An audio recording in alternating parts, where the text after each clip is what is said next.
Hey guys, what's up? I'm sitting at the park right now and my car is dead. Well, it's not absolutely dead, but it's just not cranking. Can't get it started, it's not cranking. I was at the park and it's been about an hour jogging.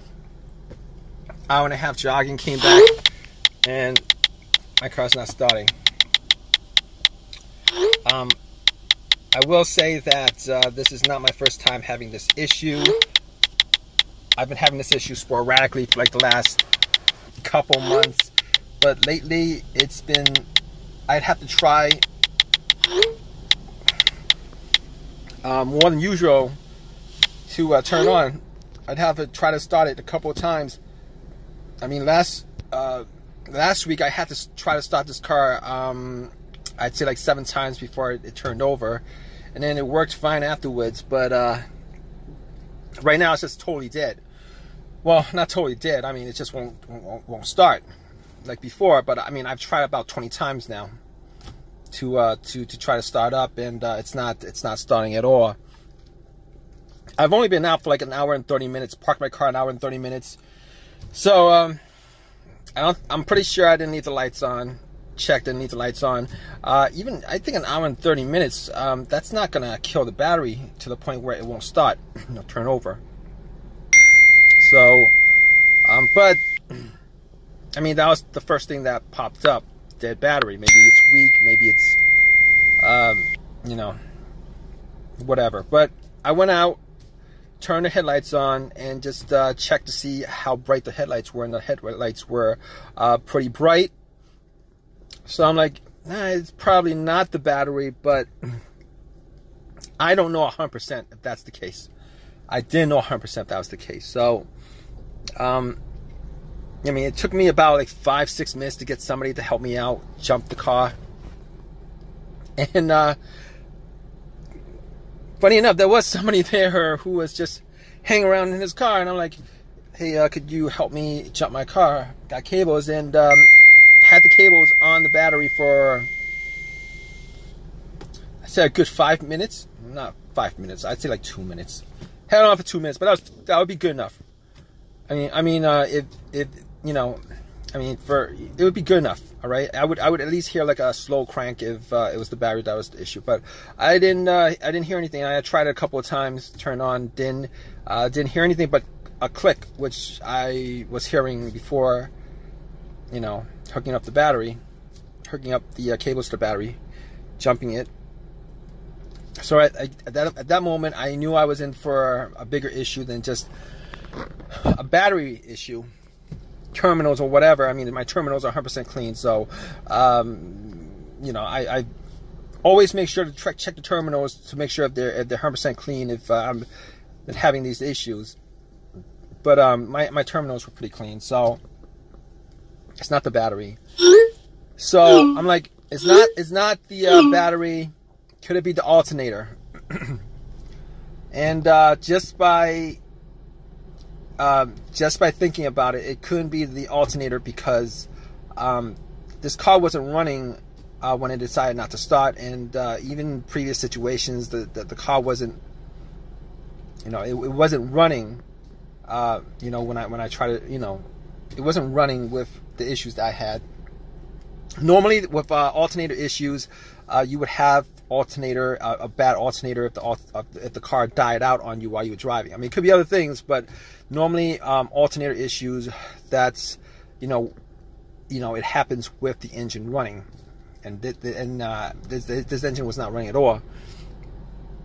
So and also I'm 100% sure of it because I actually, if you hook up cables to the battery, and if the alternator was dead because of, and you can't start it and it's because of the alternator, hook up cables to the battery and you turn the car on, it should just crank right up. It should just crank right up. And once you take the cables off, the car would just die out, and 100% sure that it was the alternator that was the problem. Okay. So it's not the alternator. 100% sure it's not the alternator. 100% sure it's not the battery either. So what next? What do I do next? So I was thinking, What else? It could be either a relay or a blown fuse, right? A relay or a blown fuse. Now, I don't have anything to test out the relay or the fuse on this car. I mean, it would be pretty easy to test out the fuses. The relay, not as easy, but I'm going to say it's not the relay. It's not the starter relay. It's not the fuel pump relay. It's not the starter relay, and definitely not the fuel pump relay. It's not the starter relay. I know it's not the starter relay because I hear a click. I hear a click. You hear a click. Every time you try to start it, you hear a click. I mean, it gets faint, you know, the more you do it because, you know, the battery gets strained, but you do hear a click. So, I mean, the relay relays electricity from, you know, the battery to the starter. It relays electricity to the starter. And because you're hearing that click, it means that the solenoid's firing off. It's just that the engine is just not turning over. It's not cranking up. It's not running. So at that point, I know it's not the relay. I mean, I can't say I'm 100% sure it's not the relay, but I'm going to say to a good certainty that it's not the relay. Like 90% sure it's not the relay. I'd have to test it out to make, you know, to make that 100%, but 90% sure it's not the relay. So what else? What else did I test out? I'm thinking, could it be a fuse? Maybe it could be a fuse, but all the times that I've had issues with fuses with this car, well, not this car, but I mean, with cars that I've had previously. So here's the thing about it. Twice I had fuse issues and it affecting my car starting up, not being able to start up. So I'm like, first issue with the fuse that I had was, you know, it would crank. Everything works, it would crank, but it won't turn over. It would crank, it won't turn over. It would crank up, it won't turn over. But that's not the issue here, because this car won't crank at all. It's not cranking at all. So that's not part of that fuse. That's not that particular fuse problem that I had before. Okay, rule that out. The second fuse no start issue that I had was okay, it was a main fuse that was blown. Okay, I drove it around and parked it, had my car on, and my car just died out immediately. Thought it was an alternator to begin with, but after doing some testing, found out that it was a main fuse that was blown.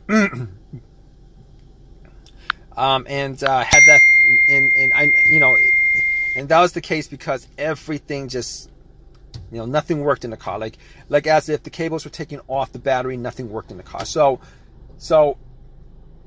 that was a situation where the main fuse that was blown on the car. But that's not the issue here. That's not the issue here because, you know, I get lights on the dash, blow motor works, everything works on the car, so not a problem here. Now, obviously, the last thing, well, not exactly the last thing, but the last obvious thing that could cause this is the starter. It's probably the first obvious thing. Well, not the first. Battery would be the first. Well, okay. Not the first obvious thing, but it's an obvious thing. The starter. Now, I didn't think it would be the starter that would be the issue. And I'm doing this video while I'm waiting for AAA to tow my car. And I called them up about 30 minutes ago. I'm still waiting for them, but might as well do a video on this since I'm in this situation. The starter. I didn't think it was going to be the starter because I had the starter swapped out about a year and a half ago. Had the starter swapped out a year and a half ago. Bought a rebuilt starter from AutoZone for like $150, $175, somewhere around there. And the core charge was like $30. I think that was it. Anyway, you know, I was thinking that I would get a lot more usage out of the starter than what I have so far. If it is the starter, I'm not quite sure. I'm not 100%. I'm like 90%, 99% sure. Well, not 99%. Say like maybe like 80% sure that it is the starter that's the problem. So here's the situation. All right. What the starter, it's a rebuilt starter, not a brand new starter. I've had situations before where I bought rebuilt starters, rebuilt alternators, rebuilt stuff. If you guys don't know anything about rebuilt stuff, most of the times, all the times probably, when they fix the rebuilt starter, is they change up just that part of the starter or whatever it is, alternator, that's broken. They don't actually rebuild the whole entire. They don't actually rebuild the whole entire thing. So you could have, one component that's brand new on there, and then the rest of it has like 150,000 miles on it. The truth, the absolute truth. But even still, I didn't think that, I still don't know if it's a starter or not. I mean, it's hard for me to believe. I've only put on maybe like 15,000 miles for a year and a half, maybe a year and a half, 15,000 miles. And, right now I'm sitting in my car and I'm not going anywhere. And I'm thinking it's a starter. Now, I could do a couple of tests on it. I could try to like bump the starter, just bump it. If I have a long crowbar or something like that, I'll bump it and then try to start it, see if I could get like one more start out of it. And if it does start up, it's definitely the starter. But I don't have that at the moment, and I'm not gonna go out and do that. I've done that before, but I don't want to do it in this situation. The other thing is, I could probably put a wire to the solenoid, to one of the solenoid terminals, and see if the starter cranks up or not. But I'm waiting for AAA. I'm gonna wait for AAA, see how that works out. Kind of sucks. And if it turns out to be the starter, this won't be the first time that I've had a rebuilt starter and having it go out on me prematurely, like within 2 years. I've had an alternator that went out on me within 6 months. Rebuilt. I'm a big fan of OEM parts. Probably should have just bought a used starter from eBay OEM and pop it in. I would probably be on the road right now instead of making this video. But I'll let you guys know. AAA is gonna be here to tow my car. I'll let you guys know what happened to my car. Hey guys, so my car is now working fine, and you guys guessed it. If you guys guessed like me that it was the starter, and it was the starter, it was still under warranty. Put it to the AutoZone, and man, I did a little complaining, to them about the starter only lasted that long. They said it's under warranty. You get a brand new, not a brand new one. You get another rebuilt starter, but it's free of charge. I'm like, no, that's not the point. The point is, I gotta spend time out of my day. I gotta spend time out of my day to put it in, take it out, put it in. Or if I was gonna pay for it, I would have to spend money out of my pocket to do it, Paying a butt, turned out to be the starter. It's not like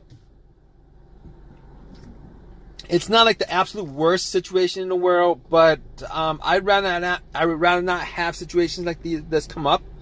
It's just really a pain in the butt. And when I change a part on a car, I'm hoping that I get a certain amount of usage out of it, and I was thinking maybe 100,000 miles over, maybe like well over 100,000 miles. But guess what?